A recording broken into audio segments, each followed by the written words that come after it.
It turned out that I had a very rare susceptibility to hypnosis that I didn't know about. I felt something change in me. I felt something controlling me. I remember seeing this dark cloaked image with a bony finger, and he had my parents in a dome, and he said, "You'll never see your parents again." And I remember at one point waking up and noticing that the streetlights were his eyes. And I felt that presence of that force once again. And it was as if I could hear him speaking. And he said, "Do you know who I am? Do you know who I am?" And I said, "No, I don't want you here."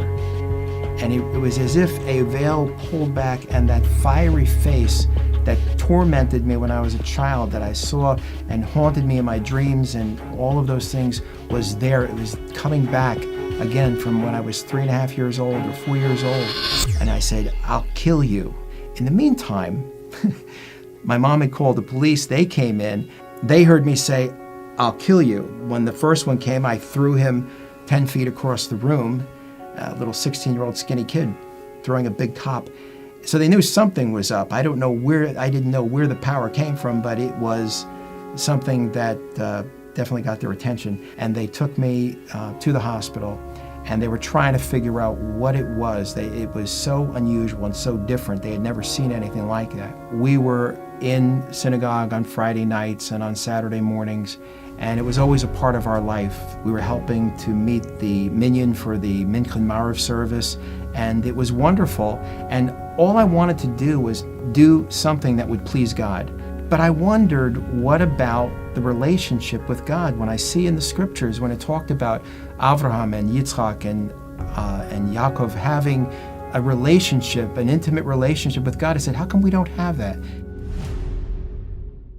In my freshman year of college, I was living off campus. I was keeping kosher, I wore my yarmulke, I was doing all these things. I was with my roommate. We had some things that happened that were very unusual and made me feel very under pressure. I felt the presence of that force again that I hadn't experienced since high school, and I thought that was all done, and I got really nervous. And in that moment, I found myself quietly asking God, what am I doing here? What am I doing here? And then it came up in that process, the issue with my roommate about Jesus. And I thought, oh gosh, it's a setup. This is crazy. I said, God, if Jesus is real, I couldn't even say the name. It was so anathema to me. And as I said it, I felt something stirring up and rising up in my stomach. And I thought, whoa, what is this? And I tried it one more time, and it happened. I said, you know what, I don't know what this is, but I'm going to sleep. So the next day, my friends asked me, and my roommate and his friends asked if I wanted to go to church with them. And I said, what do I want to go there for? And inside something said, you need to go there. There's something I need to see. I just knew I had to be there, but I had never been in a church, and it was the last place I would have thought to go. Kind of thought they believed in 3 gods, spoke Latin in church, and hated Jews. And so I assumed Jesus was the biggest anti-Semite of them all, because that's the one they claimed we killed, and that was the one that they claimed was at the forefront of everything they believed. But at the end, they did an altar call, and 2,000 people, about 100 people went forward. And then he said, there's one more person that wants to come forward. And nobody went forward. And I started to think, yeah, I think it's me. And then he says from the front, you know who you are. I said, yeah, but I can't do this. He says, you can do this. I thought, is he reading my mind? And all of a sudden he says, I'm not a mind reader, but I'm just saying what God tells me to say. And this went back and forth for a while, and nobody went up. And then finally said, no, I'm not going to do this. I'm not doing this. And I felt that force again. I said, oh, I want to do this. Well, by the time I wrestled to do it, I stood as he said, everybody be seated. And I'm the only one standing. And I could just feel everybody looking at the one guy standing. And then he said something. He said, bring him down. Bring him down here. It took 6 people to get me to the front. All of a sudden, I was praying with him in a chair, and I felt again this rush and this flush of electricity. So I knew it wasn't a man. I knew there was something there. There were no wires, there was nothing.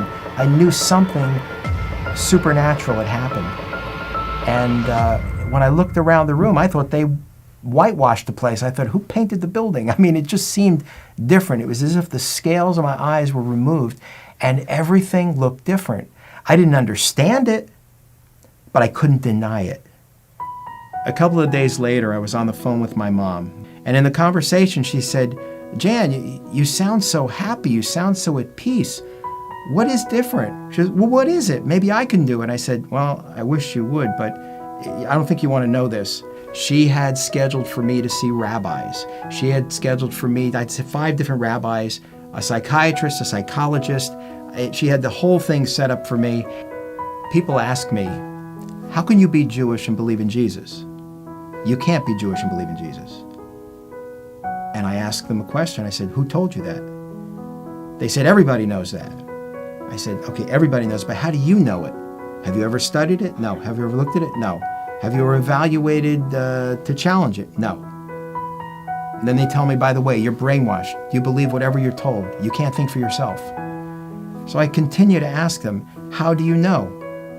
And then finally it comes down to them saying, if he was really the Messiah, the rabbis would tell us.